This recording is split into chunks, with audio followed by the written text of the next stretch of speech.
going to explain the pattern for the Western shirt or blouse. Everyone that lives in the US or Canada will have to download the letter size version of my pattern, and the rest of the world, as far as I know anyway, needs the A4 version. Once you've downloaded your pattern, you open the document and you click on print. And then you have got a little box opening up, and you need to press actual size and 100%, and then you press go. Once you've printed off your pattern, it will look like this. First, you have to test your scale, either with a 5 centimeters, or for a lot of you, I know you prefer the inches, there's an inch scale as well. The patterns all have these little dashed lines. That's just where they overlap and where we're going to put things together. So you know when you have a dashed line, something goes together.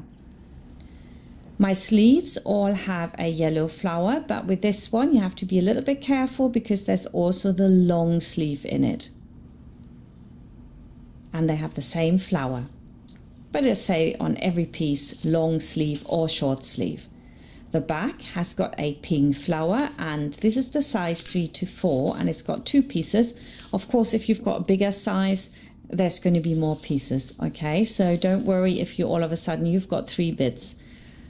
Right, let's cut everything out and start assembling things. The front in this size has 2 pieces, A and B, and we stick those together.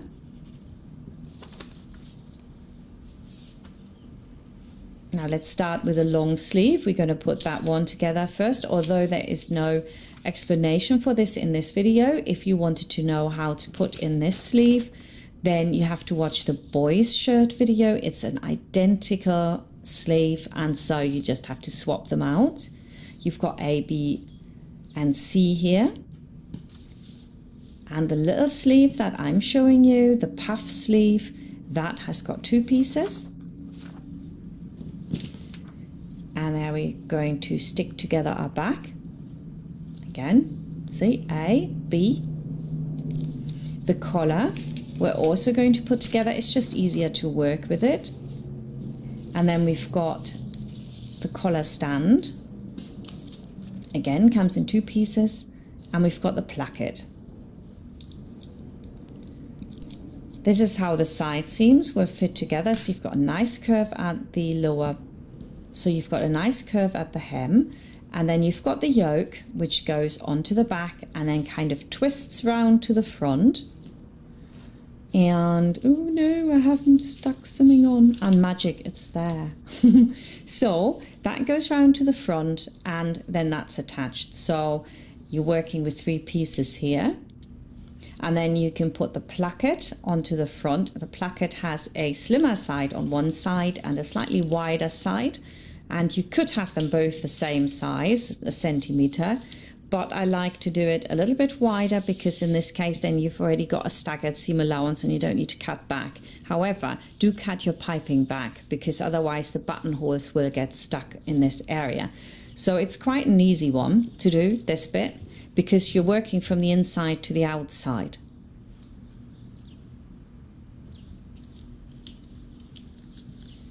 Then you've got the collar, and that goes on the top, once round.